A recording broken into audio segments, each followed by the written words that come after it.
Last week, I went ahead and hosted a 50-player build battle live on stream with all of my viewers for a grand prize and total of 2,000 Robux. And in this video, I will be telling all of you guys the results of that build battle with the top 10. For the very start of this, we are going to show a preview of all of the top 10, and then at the end of the video, we will show you guys the results of who won the 2,000 Robux prize. So if you guys do enjoy this kind of content, want to keep on seeing even more videos just like this, please go ahead and leave a like and subscribe, as it shows a massive amount of support. And with that all said, let's get straight into the video.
Coming down into the number 10 spot, we have just Nolan as the creator for this one. Nolan's obviously here. It is quite obvious that there isn't much detail. However, I absolutely loved the amount of creativity that was put into this because it is absolutely classic Roblox, which it was a risky strat. It most definitely was not likely going to get first, but I love the creativity, and I think it deserves to be at least in the top 10. Coming down into the number 9 spot, we have Kylo. Kylo's build, it was what you could say, it was fairly simple. It wasn't much going into creativity or really detail. It was fairly simple, but I absolutely love the coaster. With the shuttle coaster, it's an absolutely amazing. The smoothness, it was very fun. A fairly long ride for it being in a 14x14 box. For just a nice, simple coaster, works perfectly. Coming down into the number 8 spot, we have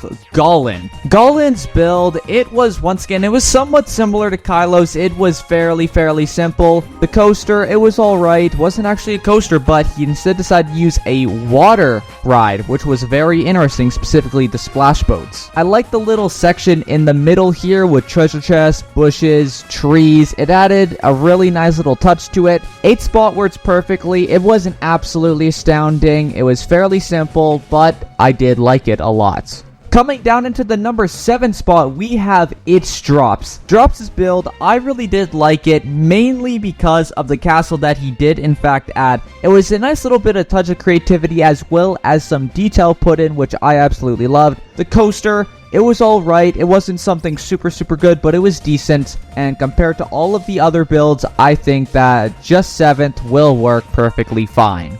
Coming down to the number 6 spot, we have Tizzy. Tizzy was one of the only 2 people who actually decided to use the mine train, and the way he was able to improvise with it, it did pay off. It is a fairly simple one. The detail of the rocks, I really did like that he went and added the way how they're structured, not just regular rocks or simple flat. They look genuinely detailed, and as well as the little shed at the very start, it was very nice. Therefore, going in 6th spot is going to be Tizzy's build. Coming down into the number 5th spot, we have Sandstone. Sandstone's build was definitely incredibly well detailed, which is something I definitely took a good look at. However, the reason why this isn't any lower is simply because of the way he used the river rapids. The river rapids, a majority of it was in the absolute open, and therefore the immersiveness with the coaster compared to the actual build itself, it didn't feel like much. If, however, he managed to go ahead and make the river rapids feel a lot more immersiveness and a lot more connected with the builds he made,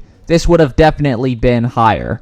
Coming into the number 4 spot, just barely missing out on 3rd place on the podium, we have Zodiac Zack. Zodiac Zack's build was somewhat similar to Kylo's. It was a shuttle coaster, but it was definitely a lot more detailed and a lot more put into it. Having a nice little tropical beach theme with a nice wooden shed at the very start of it, it was very well done. However, the only reason why this was put in 4th and not anything higher, if the coaster was just slightly a bit faster, I would have likely been a lot higher. Coming down to the number 3 spot, receiving their first prize of 250 Robux, we have Felix. If it isn't obvious, the main design here was put into the giant Charizard statue. The Charizard statue with its flaming breath, it was amazingly detailed. It looks very similar. I don't think this would have likely gone any higher simply because, of course, it is a flat ride, and flat rides do tend to go ahead and be a lot more difficult to actually impress for a build battle. But to Felix, congratulations on winning 250 Robux and receiving 3rd place. Moving on to 2nd place, receiving their prize of 750 Robux, we have Penguino. It obviously isn't as detailed as well as the others, but he did very well with how he handled the coaster. The coaster smoothness, it was slightly a little rough, but overall it was fairly good.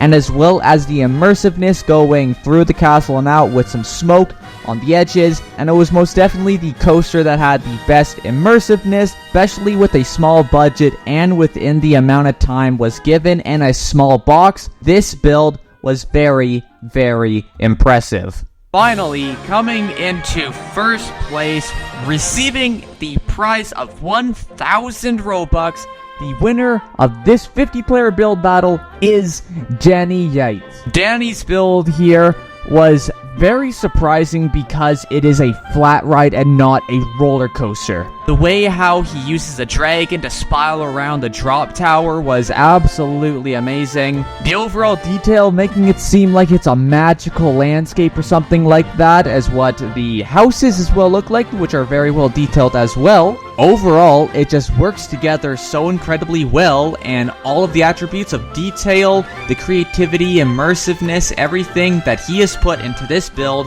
just was able to synchronize together so well. Therefore, it is deserving of first place in the 50-player build battle, and your winner is Danny.